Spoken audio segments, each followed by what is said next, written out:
আমি আর ফিজ ভালো একটা শুরু করাতে আসলে কাজটা সহজ হয়েছে। পরের দিকে উইকেট একটু বেটার হচ্ছিল। না, ডেফিনেটলি স্টার্টটা সুন্দর হইলে প্রতিপক্ষ অলওয়েজ আন্ডার প্রেসারে থাকে। আর আমরা আসলে শুরুর দিকে প্রথম 1 ঘন্টার অ্যাডভান্টেজটা ভালো মতো ইউটিলাইজ করতে পারছি, যে একটু সিম হচ্ছিল আর্লি মর্নিং। আমি আর ফিজ ভালো একটা শুরু করাতে আসলে কাজটা সহজ হয়েছে। পরের দিকে উইকেট একটু বেটার হচ্ছিল, বাট এটা মানে দারুণ স্টার্ট করাটা আসলে পাওয়ার প্লেতে ব্যাটিং বোলিং দুইটাই আসলে আমাদের নিজেদের টিমরা অনেক বাড়তি শক্তি দেয়। না আসলে দেখেন, ইন্টারন্যাশনাল আমাদের প্রত্যেকটা দলে কম্পিউটার অ্যানালাইসিস থাকে, প্রত্যেকটা ব্যাটসম্যান এবং বলারদেরকে নিয়ে সবাই একটা প্ল্যান করে আসে, কার কোথায় উইকনেস, কার কোথায় স্ট্রেংথ। জাস্ট হচ্ছে নিজে চেষ্টা করা, এবং অ্যাজ এ বোলার হিসাবে যখনই আমরা ভালো রিদমে থাকি তখন এক্সিকিউশনটা করা সহজ হয়ে যায়। তো অ্যাকর্ডিং টু প্ল্যান চেষ্টা করছি। সাম ডেজ অনেক ভালো বোলিং হয়ে উইকেট লেস হয়, সাম ডেজে উইকেটটা একটু লাক লাগে, কিন্তু চেষ্টা করাটা তো নিজের কাছে, ওই চেষ্টা করি। দেন ড্রেসিং রুমে তো দেখে আসছেন এখন কিছুটা বেটার, একটু মাথাটা ঘুরতেছে, ঠিক হয়ে যাবে।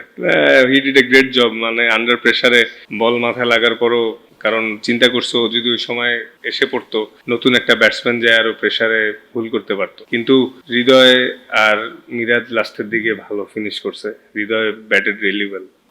না আলহামদুলিল্লাহ, এটা গ্রেট ফিলিং, আসলে খুবই ভালো লাগছে। কারণ মানে আমরা তো আসলে মাঠে ছিলাম, ওইভাবে অত কিছু দেখার সুযোগ হয় না, কারণ প্রত্যেকটা ওভারই নতুন করে শুরু হয়। চেষ্টা করছি সবাই মিলে যত দ্রুত শেষ করা যায়।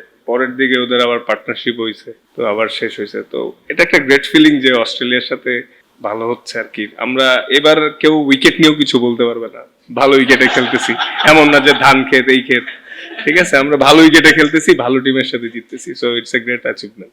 না আসলে এই যে টিম, অ্যাজ এ টিম হিসাবে যে লাস্ট বছর খানিক ধরে আস্তে আস্তে গ্রো করতেছি, ভালো উইকেটে ভালো কন্ডিশনে খেলে ইমপ্রুভ করতেছে। বিকজ গোল কিন্তু একটাই, যে বড় টুর্নামেন্ট গুলোতে আমাদের ভালো রেজাল্ট করা। এটা এখনো ওইভাবে হয়নি।